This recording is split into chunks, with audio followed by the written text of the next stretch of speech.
Epilepsy warning for flashing lights and colors.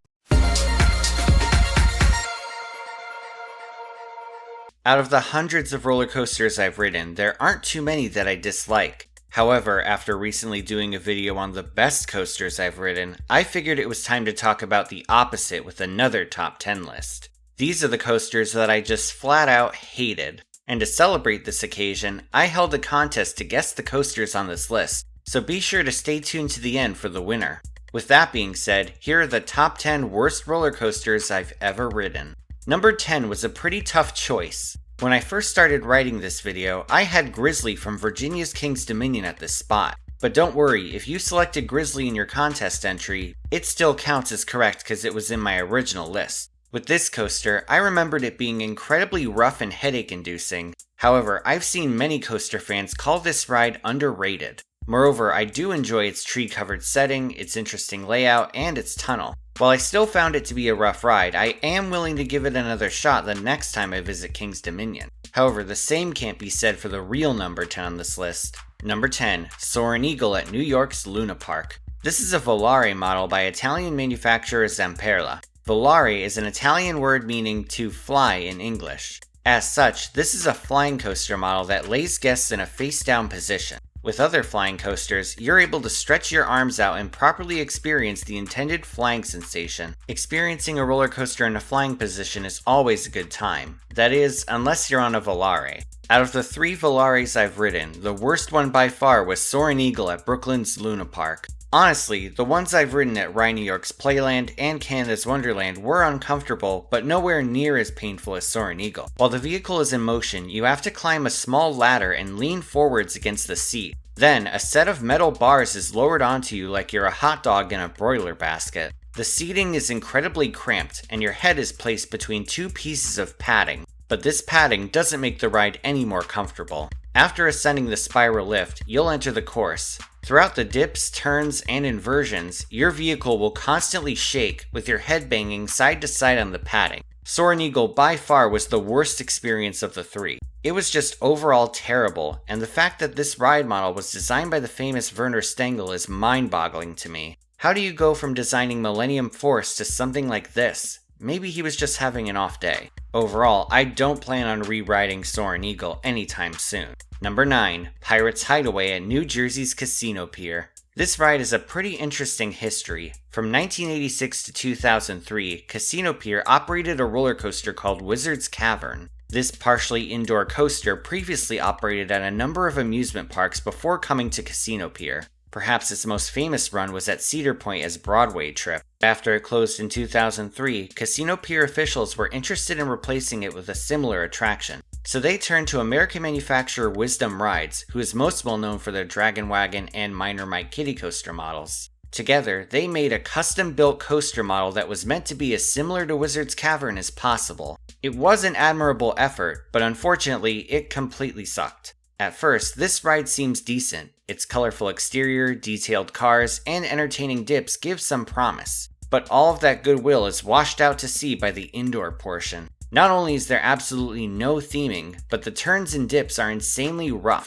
You'll be slamming up, down, and sideways on each turn and dip. The ride feels like it was left abandoned for 10 years before finally operating again. Seriously, it feels like the car has a mind of its own here and wants to make your ride as miserable as possible. Shiver me timbers, more like smash me timbers. I would absolutely not ride this again, and I honestly don't know why it's still at this park.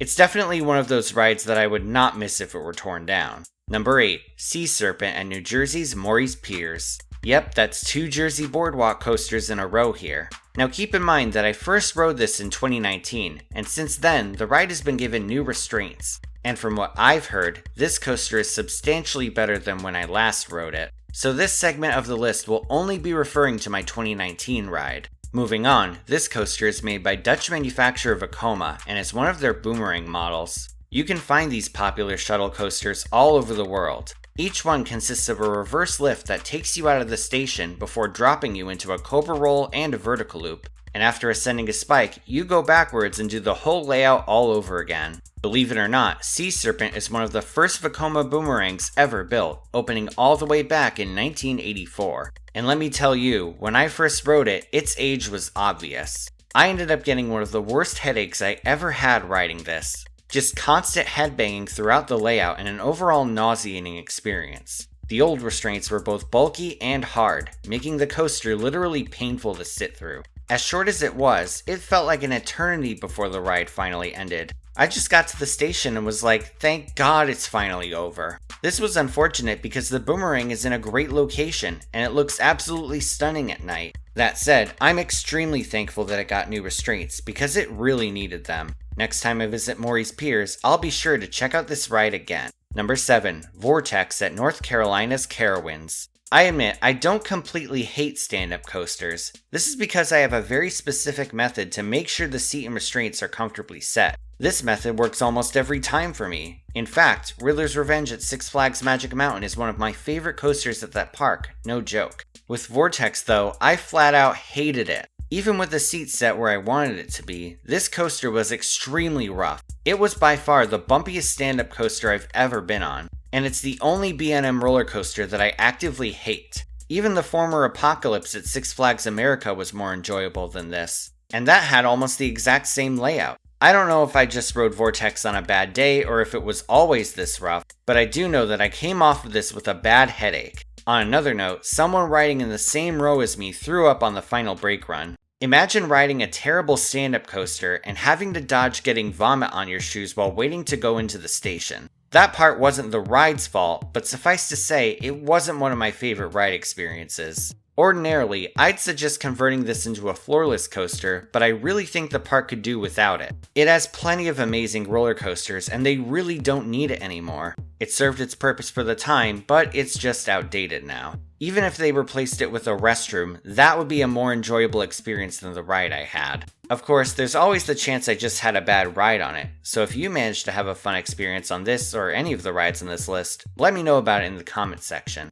Number 6. The Mighty Canadian Minebuster at Canada's Wonderland, or as one of my friends called it, the Mighty Canadian Spinebuster. Yes, I did find this worse than both Time Warp and Flight Deck. In fact, Flight Deck wasn't even the worst SLC I rode on my recent trip. I'll get to that one later. Ordinarily, I love a good out and back wooden coaster. Usually I can get some great airtime and enjoy the vintage rumble and sway of the wooden track. But there's a difference between a classic rumble and a horrible shaking. To reuse one of my old comparisons, this coaster felt like rocks in a blender during an earthquake. If it were up to me, I would have renamed this coaster Jackhammer Simulator, because throughout the layout, the train violently shakes along the track. This kills all of the ride's enjoyment, which is unfortunate because the layout has so much promise. I especially loved how it interacted with the water slides. For that reason, I'd agree that this coaster is much more fun to watch than it is to ride. My suggestion to Canada's Wonderland is to get GCI and Skyline to come down and give this coaster the Predator treatment, where they install their weld-free steel Titan track on the roughest parts. In my opinion, the banked section before the tunnel needs it the most, and the airtime hills could use some new track too. Something like the Titan track or an RMC makeover would truly do this ride wonders. And it would be an amazing addition for Canada's Wonderland, but for now, it painfully exists. Number 5. Goliath at Massachusetts Six Flags New England. This is another coaster with an interesting history. Once again, this model is made by Vekoma, and it's called the Giant Inverted Boomerang. Only 7 were ever built, and this was the first one to open. Originally, it debuted at Six Flags Magic Mountain under the name Deja Vu. However, it was removed from the park due to constant downtime and technical issues. So in 2012, we basically got a Magic Mountain reject, and while it was previously known for giving rough rides, somehow it managed to get worse by the time it got to New England. What they did was replace the old Vekoma trains with new ones by Premier Rides. This was supposedly an attempt to make the ride more reliable, but from what I've heard, all it did was make it rougher, so much rougher. Whatever the real reason was, these trains were flat out horrendous. The restraints were hard and cumbersome, and it just didn't run well on the track. The only good part of this ride is that first vertical drop down, but the rest of the ride was such a nightmare that the drop wasn't even worth it. Despite riding it multiple times, I never had a single good ride on this coaster. This is one of those coasters they assign seats to improve capacity, and pretty much every time I rode it, I ended up getting sat in row 7. This was towards the back of the train, which was easily the roughest part. I gave it many chances, but I never had a single good ride on this coaster. I was certainly not sad to see this coaster get torn down. In fact, I was brimming with joy. The coaster's plot of land is currently unoccupied, with the ride's track likely being melted down by now. Good riddance. Number 4, Mind Eraser at New York Six Flags Darien Lake. Oh boy. Just a few weeks ago, I visited Darien Lake for the first time. Even after I later visited Canada's Wonderland and rode Flight Deck, I still found Mind Eraser to be infinitely worse. This is a Vekoma Suspended Looping Coaster model, or SLC for short. This model is often derided by coaster enthusiasts, but I have ridden a few good ones. Back at Maurice Piers, Fly the Great Nor'easter is amazingly smooth. Of course, it also got new track, but I also found the Riddler Revenge at Six Flags New England to be a fun ride. That coaster also has a new style of vest restraint. Even Flight Deck with its old track and restraints wasn't nearly as bad as I thought it would be. However, Mind Eraser is pretty much the worst of both worlds. Aside from its nice location on the water, there is not a single positive thing I could say about this ride. You'll experience the absolute worst kind of headbanging on it, the kind you can't avoid, and the kind that's pretty much guaranteed to give you a headache. Every element from the rollover to the sidewinder to the double inline twist is a flat-out disaster. It's pretty much the closest you'll get to experiencing a car wreck without actually being in danger. Unfortunately, it isn't the only SLC in this list, but that one's coming up soon. Number 3, the Great American Scream Machine at New Jersey Six Flags Great Adventure. Now before I start with this ride, here's a bit of background. I understand how important this coaster was to Great Adventure's history. The mid-80s were a publicity nightmare for the park. Between criminal activity and the tragic haunted castle fire, the park very well could have gone under. But then the Scream Machine opened and attendance skyrocketed, and because of that, the park grew to what it is today. So I am extremely grateful for the Scream Machine. However, it still sucked. I rode this coaster once in 2005 when I was 13 years old. Back then, I was naturally a lot smaller than I am now, so my head was pretty low between the over-the-shoulder restraints. These restraints were, from what I remember, a hard orange torture device. Having my head smashed against them with no mercy is something I wouldn't wish on my worst enemy. For the first time in my life, I realized that a roller coaster could in fact be terrible. The worst part of this ride by far were the corkscrews and the turn into the mid-course brake run.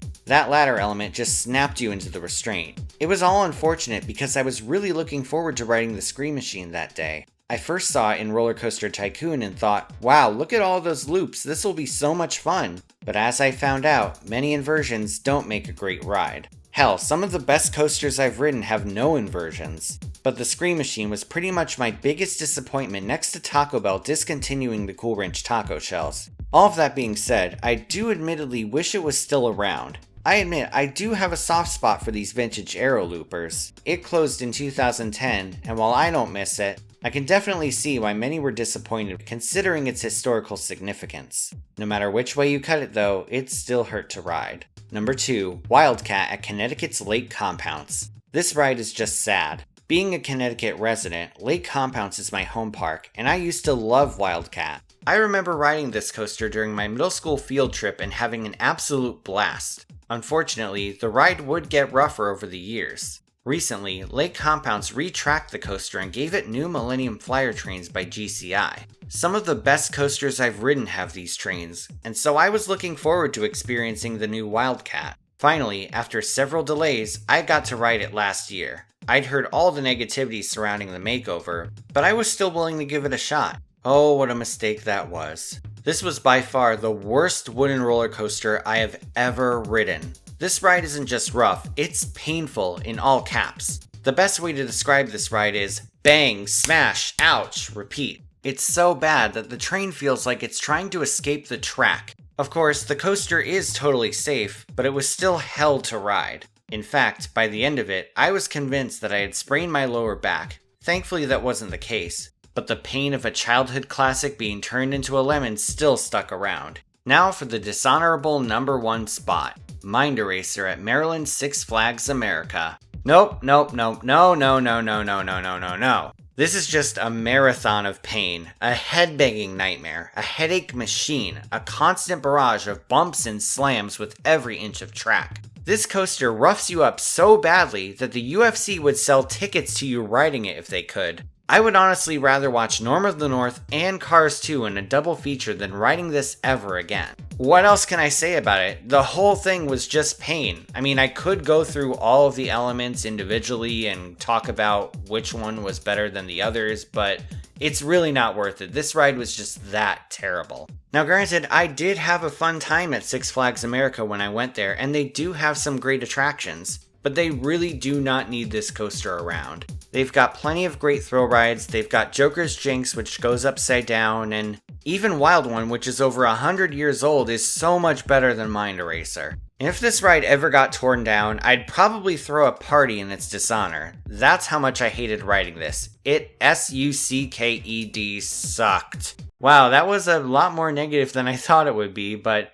that's my top 10 list. What's the worst coaster you've ridden? Was it worse than Mind Eraser? Feel free to leave a comment down below. Now to announce the winner of the contest. Congratulations to James Schwan, who guessed 9 out of 10 coasters. Now it's time for the comment shoutout program. This is where I take 3 random comments from my past video and read them out. These comments come from my top 10 bizarre water rides video. The Coasters R Us series official channel says, quote, I gotta say, this is a very interesting water rides video since it is about bizarre water rides across the world. The only water ride that really interested me is the rocking boat. A lot of amusement parks try to use this as their new ride years ago. The diving bell, the bell bounces when the brake reaches the bottom. Fluke des Pharaoh, yes, it has a whirlpool effect with an underground tunnel in it. And the water jumping coaster. Yes, I've seen these before when the train jumps out of the track and lands on the water. I would like to visit these theme parks and to go on these bizarre rides in the future. Frank the Tank says, quote, the diving bell has a successor off the German coast of the Baltic Sea. They don't release the holding brakes for the thrill ride experience, but they can and will in emergencies. The YouTuber Tom Scott made a video about it. There's also a website for it. Look up the Talk Gondole. And Sir Pebbles56 says, quote, I wish more of these concepts existed. They look really cool. If you want to see your words in my next video, leave a comment down below and it may be selected. Please note though that inflammatory or spam comments will not be read. Thank you all so much, and if you want to support me on Patreon, you can do so once again at the link in the description. Thanks for watching, everyone. Feel free to like, share, and subscribe. You can follow me on social media on Twitter, Instagram, and Facebook, or you can check out my website at themeparkcrazy.com. This is Theme Park Crazy, and I'll see you all next time.